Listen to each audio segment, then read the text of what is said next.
Before we begin, this is a creative and theological exploration, not a historical documentary. Marcus Cassius is fictional. The events come from the Gospels and historical records, but the perspective here is interpretation. A window into the event, not a transcript of it. Jerusalem, 33 AD. The sky has turned the color of a bruise, and it is the middle of the afternoon. It has been dark for 3 hours. Marcus Cassius has crucified more than 40 men in his career. He has never once felt afraid while doing it. He grips the shaft of his spear and stares at the man on the center cross. The man is still breathing, and somehow, impossibly, he seems to be the calmest person on this entire hill. Not the calm of a man who doesn't understand what is happening to him. The calm of a man who does understand and has decided to walk into it anyway. This is the crucifixion. But from the perspective of the Roman soldier who was standing right there, Marcus was a practical man. A soldier of the 10th Legion, posted to Jerusalem 3 years earlier. He believed in the emperor, the legion, and getting paid on time. The gods were a political tool. He thought about them almost never. Passover was the worst week of all. 300,000 people flooding one city, and every centurion quietly sharpened everything and hoped nothing happened. Thursday evening, Nisan 14. The order came down at night. A high priest had requested an escort to make an arrest in the Garden of Gethsemane.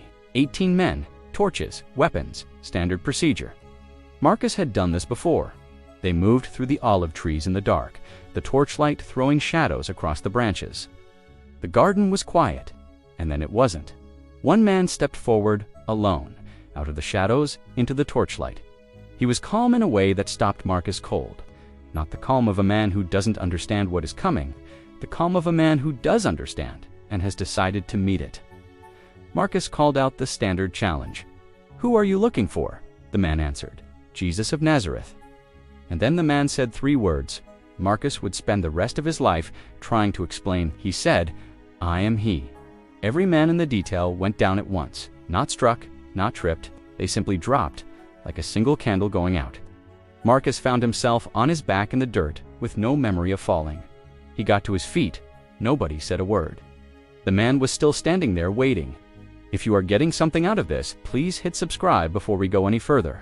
We are genuinely trying to grow this community, and 90% of you watching right now are not subscribed yet. It costs nothing, and it genuinely helps us keep making content like this. Marcus completed the arrest. The man came without a struggle. One of his followers drew a sword and cut off the ear of a servant of the high priest. Marcus had already reached for his own blade when he stopped. The arrested man knelt beside the servant, and when he stood, the ear was back. Marcus had the man in irons before he finished processing what he had just witnessed. The trial was a mess. The charge was blasphemy, which was not a Roman crime. Pilate had no interest in it. Pilate offered the crowd a choice. One prisoner freed, a Passover tradition. He put Jesus forward. The crowd chose Barabbas, a murderer, a man who had actually led an insurrection against Rome. They chose the guilty man and handed back the innocent one. Pilate washed his hands in front of the crowd. "I am innocent of this man's blood. It is your responsibility." Marcus understood he was watching an execution nobody wanted. That was going to happen anyway. The flogging was 39 strokes. Most men broke before the 10th. This man said almost nothing. He simply absorbed it, the way the earth absorbs rain. Afterwards, soldiers dressed him in a purple robe and a crown of thorns, mocking the charge of kingship. Marcus watched the prisoner's face. He had expected rage, or tears, or the flat, dead look men get when the mind retreats from the body. Instead, those eyes moved across the soldiers, mocking him with something that looked to Marcus almost like grief, not for himself, for them. Marcus shook off the thought and went back to work. He fell 3 times carrying the beam to Golgotha. At the 3rd fall, Marcus ordered a man from the crowd to carry it. The nailing took less than 4 minutes. His hands knew what to do before his mind gave the order. The first nail, the second, the third. The cross was raised and dropped into the rock with a sound Marcus felt in his teeth. The man did not scream. He made a sound Marcus had never heard from a condemned man. It sounded like the beginning of a prayer. I want to know where you are landing on this. Drop a comment below. I genuinely read everyone, and your perspective shapes what I investigate next. Pilate had ordered a sign above the cross. In 3 languages, it read, Jesus of Nazareth, the King of the Jews. The priests demanded Marcus change it. He sent word to Pilate. Pilate's response came back in 4 words. What I have written, I have written. Marcus divided the prisoner's garments among the 4 soldiers on duty. The outer robe was seamless, woven in one piece. They couldn't divide it without ruining it. So they cast lots, each man throwing dice at the foot of the cross. Marcus threw and won the robe. He had absolutely no way of knowing. He had just fulfilled a prophecy written 1,000 years earlier. Psalm 22 by King David describes the dividing of garments and the casting of lots. Written before crucifixion, existed as a method of execution. Marcus had never read it. He just wanted the robe. The crowd mocked. The priests called down, "If he is the Son of God, let him save himself." Both thieves joined in at first, but at some point, one of them stopped. He turned toward the man on the center cross and said, "Remember me when you come into your kingdom." A criminal hours from death, asking a broken, bleeding man to remember him in a kingdom. The man turned his head. "Truly I tell you, today you will be with me in paradise." Not, "I hope so." Not, "I will try." Today, midday. At noon, the sky went dark. Not overcast, not cloudy, dark. Marcus knew the calendar. This was Passover, which meant a full moon. A solar eclipse requires a new moon. During a full moon, the moon is on the opposite side of the earth. An eclipse was physically impossible, but the sky was dark. The temperature dropped. Animals went quiet. The crowd started moving toward the city without explanation. This was the fear that lives underneath all other fears. The fear that you have been catastrophically wrong about something enormous. The darkness lasted 3 hours. No one spoke, no one mocked. 3 hours of that terrible, patient calm. In the first hour, the man prayed something Marcus heard clearly. "Father, forgive them, because they do not know what they are doing." Marcus had driven the nails. That prayer was at least in part for him. He had never been prayed for by a man he was executing. He filed no report about the garden.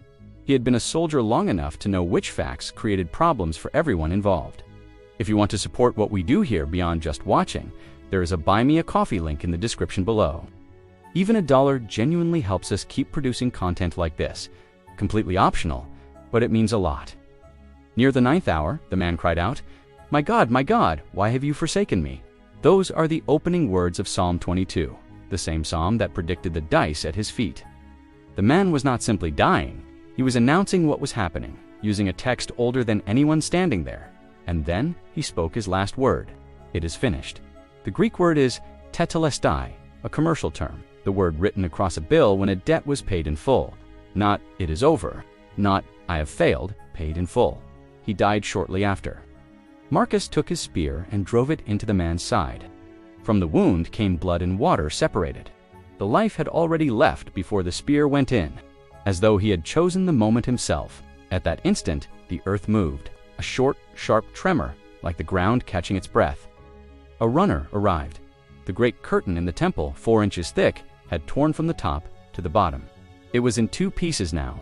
The centurion beside Marcus looked at the cross for a long moment when the darkness finally lifted. Then he said it.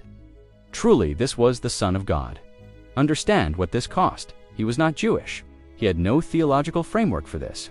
He was trained to worship the emperor as divine, standing in occupied Judea, declaring that a man Rome had just executed was the Son of God.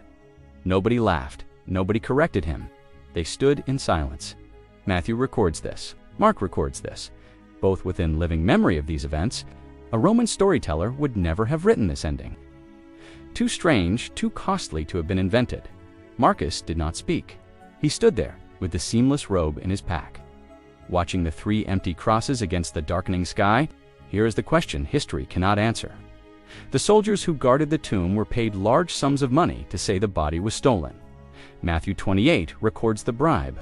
You do not pay large sums of money to silence men who did not see something. They saw something. The only debate is what? The darkness is documented by non-Christian historians. The earthquake is documented. The empty tomb launched a movement that turned the most powerful empire on earth inside out within 3 centuries. And somewhere, at the beginning of all of it, is a soldier on a hill outside Jerusalem, trying to understand why the sky went dark when they killed a carpenter from Galilee. I am still investigating that question. And something in the way you are still watching suggests that you might be too. If this video opens something up for you, I have another one linked right here that I think you will find just as valuable. And if you are not subscribed yet, now is the time. Thank you genuinely for watching.